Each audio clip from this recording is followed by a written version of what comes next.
Shalom, shalom, shalom, shalom.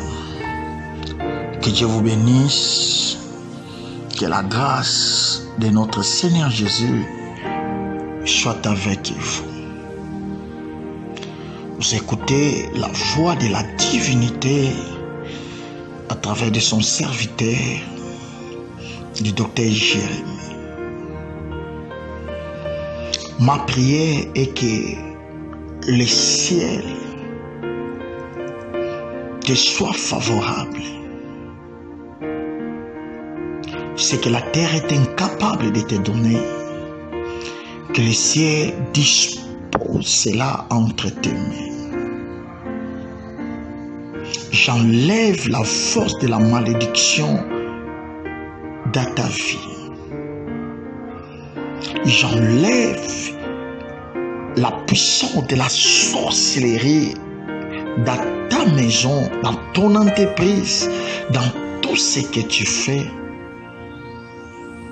Et commencer à vivre la dimension de la divinité par le nom précieux de notre Seigneur Jésus.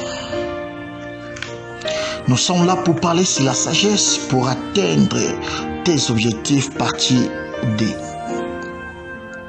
Le verset clé, c'est le livre de Galates chapitre 5, le 7e verset, je cite. Vous courriez bien, qui vous arrêtez, qui vous empêchez d'obéir à la vérité. Dans mon introduction, j'avais signalé le verbe courir comme le verbe d'action, arrêter comme obstacle, la vérité comme un objectif. Vous courez vers la vérité, vous courez vers un objectif, mais n'oubliez pas, il y aura toujours des obstacles. Et de là que le Saint-Esprit m'a inspiré quelques sagesses, quelques conseils que je peux t'offrir afin d'atteindre tes objectifs. Je cite rapidement les 5 premiers que j'avais déjà énumérés. Tes objectifs, c'est pour toi, non pour ceux qui sont à côté de toi. Les gens à côté de toi ne sont pas obligés à t'aider pour arriver. Efforce-toi toi-même. Les gens de ton côté attendent seulement tes résultats. Efforce-toi d'arriver jusqu'à la fin. Dieu nous montre l'endroit que nous allons arriver, mais ne nous montre pas le chemin. La vision est très importante et n'attendez personne à t'aider. Aide-toi toi-même. C'était les 5 points. Je vous conseille d'écouter et atteindre tes objectifs. Aujourd'hui, je vais toucher les points 6 ou 6e sagesse. Il n'existe jamais le chemin facile. Si tu traverses le chemin facile, à la fin, sera plus difficile. La loi de Dieu est dévoilée dans le livre de Genèse chapitre 1, dans la création. Je résume. La Bible montre qu'un Dieu qui a travaillé 6 jours pour se reposer le 7e jour. Écoutez la sagesse. Dieu a dit, il y a toujours le temps de travailler après repos. On travaille, on se repose. Cela veut dire celui qui a commencé dans le travail finira au repos. De même manière, celui qui a commencé au repos finira au travail. Celui qui refuse de travailler aujourd'hui travaillera. De même manière, le chemin ne peut pas être tout à fait facile. Le chemin a des aspects. Si elle commence facile, elle finira difficile. De même manière, si elle commence difficile, elle finira facile.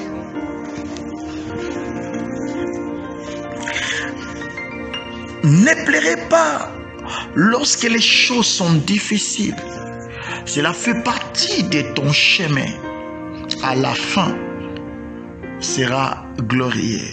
Raison pour laquelle le psalmiste dit, je cite, « Errez l'homme qui va au champ en plairant.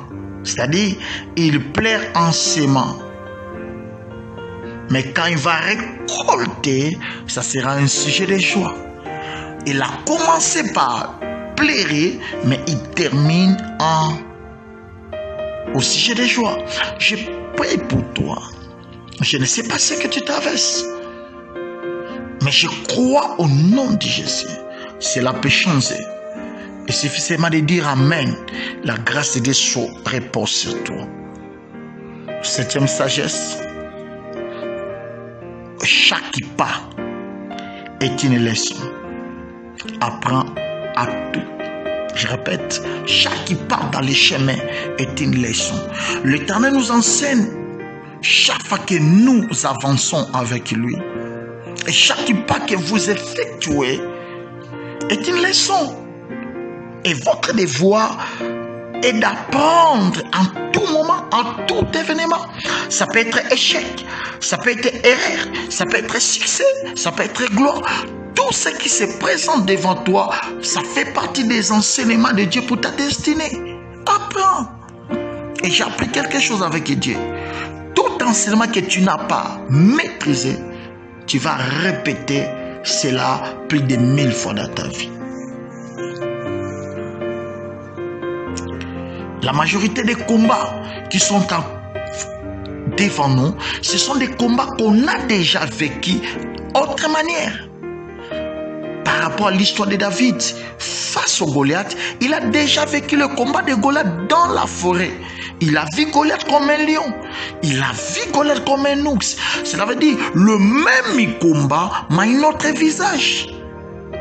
Si David n'avait pas bien assimilé le combat des lions et le combat des ours, comment pourrait-il vaincre Goliath? Pourquoi Dieu a permis que tu puisses manquer de l'argent? Ce n'est pas parce que Dieu manque de l'argent. La Bible dit, l'or et l'argent lui appartiennent. Mais ça peut être une école de Dieu pour quelque chose qui arrivera. J'ouvre une petite parenthèse. Un jour, Jésus venait visiter Marie et Marthe, le sœur de Lazare. L'enseignement de Jésus était sur la foi qui produit la gloire. C'était une prédication. Mais je dis bien une prédication intentionnelle. Marie-Marthe ne savait pas, mais c'était une intention de Jésus. Et après quelques années, Lazare est mort. Jean chapitre 11. Il vient d'appeler Jésus. Jésus était là. Il commence à pleurer. Jésus commençait à rappeler l'enseignement qu'il les a enseigné en disant, n'a-t-il pas dit que si tu crois, tu verras la gloire? Vous pensez que je parlais de cela en vain? Vous croyez que cet enseignement était en vain? C'était un enseignement intentionnel. Et je l'ai dit parce que je savais il y aura un moment que vous aurez besoin de la foi qui a la capacité de produire des gloires. Apprends-toi, apprends-toi, apprends-toi.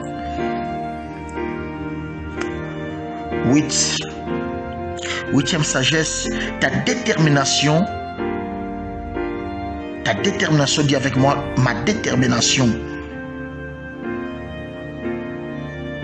Je répète, ta détermination de faire un premier pas détermine ou t'aide à arriver. Non, j'ai répété, ta détermination d'effectuer ton premier pas t'aide à arriver.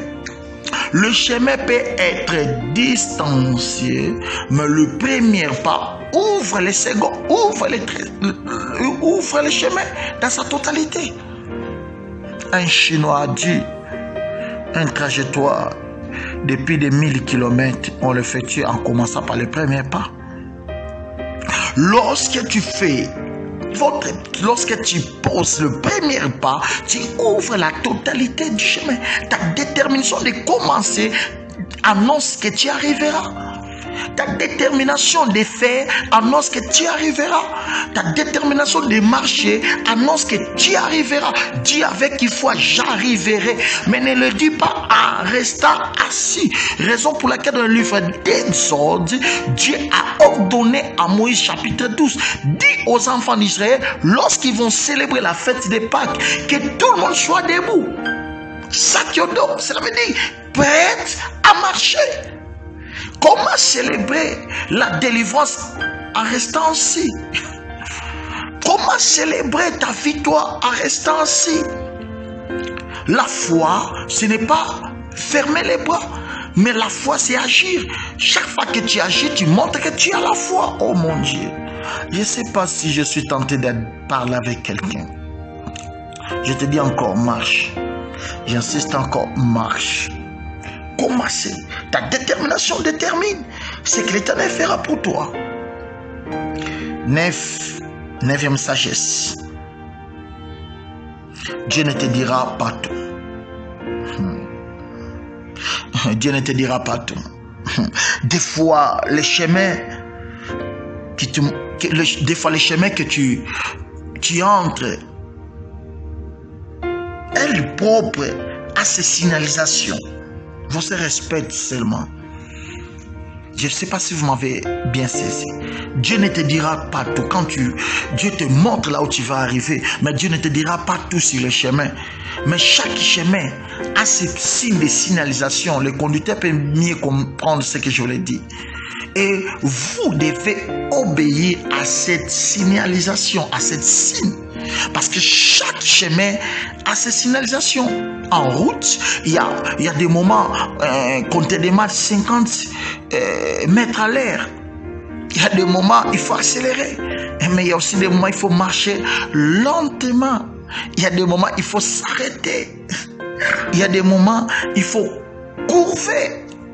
Je ne sais pas si quelqu'un est branché dans l'esprit de la parole incarnée. Dieu ne te dira pas tout. Il y a des parages prophétiques. Et ces parages ne peuvent que surgir au milieu du chemin.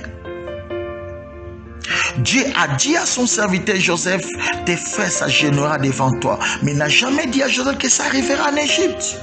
Il faut qu'il y ait des parages. Il faut que ton père t'envoie. Il faut que tes frères te vendent. Il faut arriver à la maison de Potiphar. Il faut arriver comme un prisonnier. Et après cela, la gloire. Il y a des parages que les chemins créent. Il y a des mouvements, des signalisations que tu dois obéir dans les chemins. Oh mon Dieu. Je ne sais pas si je suis tenté de m'adresser à quelqu'un. 10e chose. N'attends pas les autres pour marcher. Marche. N'attends pas les autres. Marche. Allez, allez, allez. Ils vont te rejoindre. Allez, n'attends pas les autres. Commencez d'abord à marcher. Commencez à marcher. Fais ton pas. Commencez à marcher. N'attends pas les autres. N'attends pas les autres. Commencez. N'attends pas l'applaudissement des autres. N'attends pas l'approbation des autres. Commencez à marcher. Commencez à marcher. Oh mon Dieu. 11e. Ne laissez pas personne t'obliger de ne pas commencer. Je dis, ne laissez à personne t'obliger de ne pas commencer. Je répète, ne laissez à personne t'obliger de ne pas commencer. Qu'est-ce que je le dis par là? Commencer, commencer et commencer encore. Ne permets jamais à une personne de te dire assieds-toi, ne fais rien. Non, commencez, commencez et commencez encore. Je vais m'arrêter avec le 12e sagesse à cause du temps. Tu arriveras certainement. Ouf, tu arriveras certainement. Comme tu as commencé, tu arriveras. La Bible dit, le Dieu qui a commencé avec vous cette œuvre vous amènera jusqu'à la perfection. Je dis encore, tu arriveras certainement. Vous êtes connectés, que la gloire de Dieu soit avec toi. C'est la voix de la divinité. Que Dieu vous bénisse. Shalom, shalom, shalom.